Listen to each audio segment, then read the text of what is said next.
ఈరోజు ఉదయం 11 గంటలకి సింగరేణి భవన్లో హైదరాబాద్లో స్ట్రక్చర్ సమావేశం ఏర్పాటు చేశారు. ఈ సమావేశానికి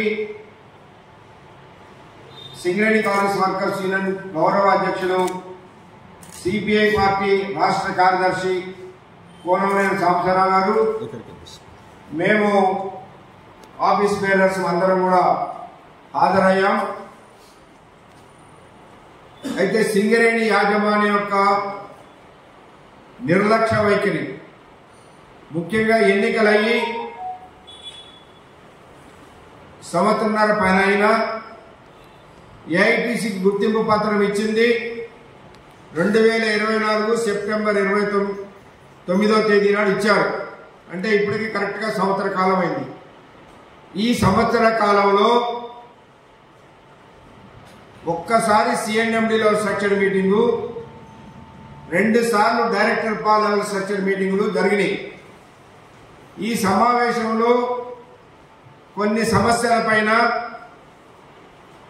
యాజమాన్యం అంగీకరించింది. కొన్ని సమస్యలపైన యాజమాన్యం కమిటీ వేశారు.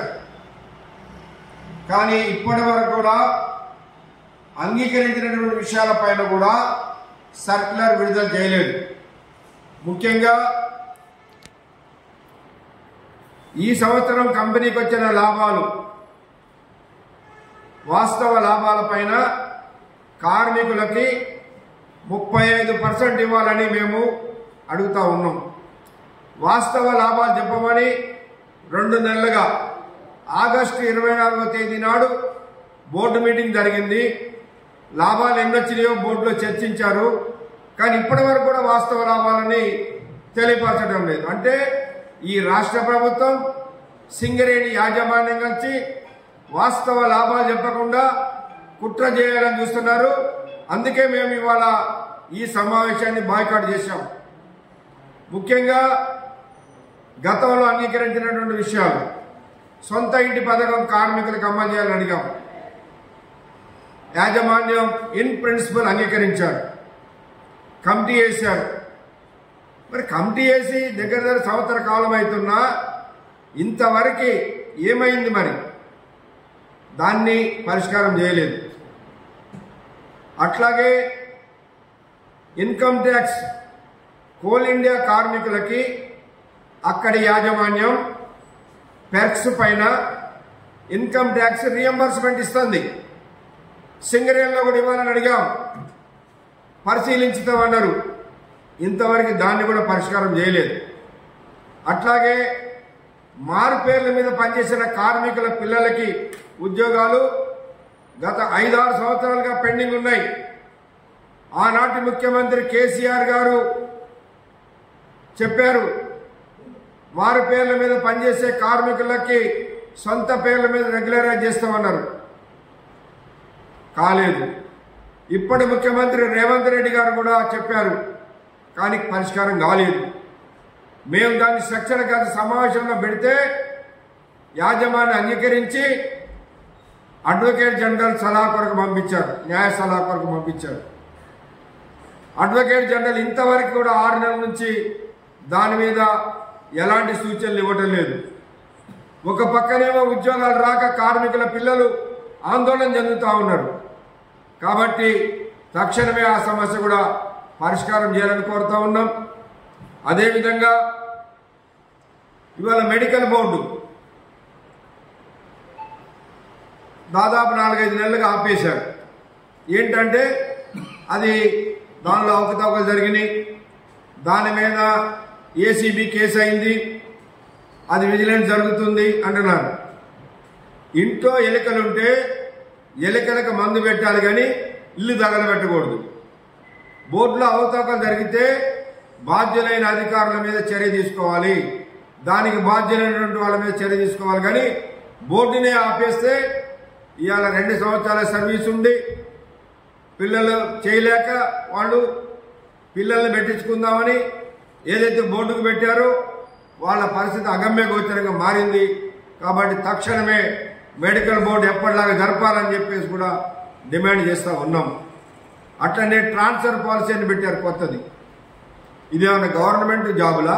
సంవత్సరానికి ఒకసారి మీరు ట్రాన్స్ఫర్ చేస్తూ అంటానికి ఇండస్ట్రీ దీంట్లో ఒక్కొక్కసారి మేనేజ్మెంట్కి అవసరం చేయాల్సి వస్తుంది, ఒక్కోసారి కార్మికుల అవసరానికి కొద్ది కూడా చేయాల్సి వస్తుంది. కాబట్టి ట్రాన్స్ఫర్ పాలసీని సవరించి గతంలో ఎట్లుందో ట్రాన్స్ఫర్స్ అట్లనే చేయాలని చెప్పేసి కూడా మేము డిమాండ్ చేస్తా ఉన్నాం. అదేవిధంగా ఇవాళ డిస్మిస్ అయిన కార్మికులందరికీ కూడా ఒక అవకాశం ఇవ్వండి. ఏదో కారణాల వల్ల వాళ్ళు పని చేయలేకపోయారు, వాళ్ళ పిల్లలకి వాళ్ళు ఇవాళ కుటుంబాలు అనేక అవస్థలు పడతా ఉన్నారు. డిస్మిస్ అయిన కార్మికులందరూ కూడా ఒక అవకాశం ఇవ్వాలని కోరుతా ఉన్నాం. అట్లనే ఈపీ ఆపరేటర్లు ఉన్నారు, వాళ్ళకి డీలో సి గ్రేడ్లో అనేక సంవత్సరాలుగా దాదాపు 6-7 సంవత్సరాలుగా అదే గ్రేడ్లో ఉండిపోయారు. మరి 2 సంవత్సరాలు ఉంటే వేకెన్సీ ఉంటే చేయాలని ఉంది, వేకెన్సీస్ లేవు కాబట్టి చేయమంటున్నారు. అసలు హయ్యర్ గ్రేడ్ మిషన్ల మీద చేసేటప్పుడు వేకెన్సీ సమస్య రాదు, ఖచ్చితంగా అందరికీ వాళ్ళ టైం బౌండ్ ప్రకారం ఇవ్వాలంటే ఒప్పుకున్నారు. ఒప్పుకొని 6 నెలలు అయిపోయింది, ఇంతవరకు దానికి సర్కారు ఇవ్వరు. అట్లనే ఇవాళ హాస్పిటల్స్ హైదరాబాద్లో కార్పొరేట్ స్థాయి హాస్పిటల్ ఏర్పాటు చేస్తామని అంగీకరించారు. సరే, దానికి ఇటీవలే టెండరు పిలుస్తూ ఉన్నారు. సరే, దాన్ని తొందరగా అమల్లోకి తీసుకురావాలి. రిటైర్ అయిన కార్మికులకి మెడికల్ ఫెసిలిటీసు వాళ్ళకి ఇక్కడ హైదరాబాద్లో చాలా వేల మంది రిటైర్ అయిన కార్మికులు ఉన్నారు, వాళ్ళకి ఇక్కడ మెడిసిన్స్ ఇవ్వాలి. అట్లనే కాంట్రాక్ట్ కార్మికులకి కోల్ ఇండియాలో హై పవర్ కమిటీ వేజెస్ ఇస్తున్నాయి. మేమే అక్కడ అగ్రిమెంట్ చేసినాం జాతీయ సంఘాలుగా, కానీ దాన్ని సింగరేణిలో అమలు చేయడం లేదు. కాబట్టి కాంట్రాక్ట్ కార్మికులకి హై పవర్ కమిటీ జీతాలు కూడా అమలు చేయాలని తదితర డిమాండ్ ఏదైతే గతంలో మేము స్ట్రక్చర్డ్ మీటింగ్లో పెట్టామో వాటిపైన యాజమాన్యం ఏదైతే కమిటీలు వేశారో లేదా అంగీకరించారో వాటిని తక్షణమే పరిష్కారం చేయాలి. అప్పటిదాకా మేము ఈ స్ట్రక్చర్డ్ మీటింగ్ని బాయ్కాట్ చేస్తామని చెప్పేసి ఇవాళ బాయ్కాట్ చేసి రావడం జరిగింది. కాబట్టి సింగరేణి కార్మికులు ఈ వాస్తవాలను గ్రహించి ఇవాళ యాజమాన్యం కనుక ఇదే విధానం కొనసాగిస్తే ఆందోళన కార్యక్రమాలు చేపట్టాలని, అవసరమైతే ఎలాంటి పోరాటాలు చేయడానికైనా ఏఐటీసీ సిద్ధం ఉండాలని నిర్ణయించడం. దీనికి కార్మికులందరూ కూడా కార్మిక సంఘాల భేదం లేకుండా సహకరించాలని ఏఐటీసీగా విజ్ఞప్తి చేస్తా ఉన్నాం.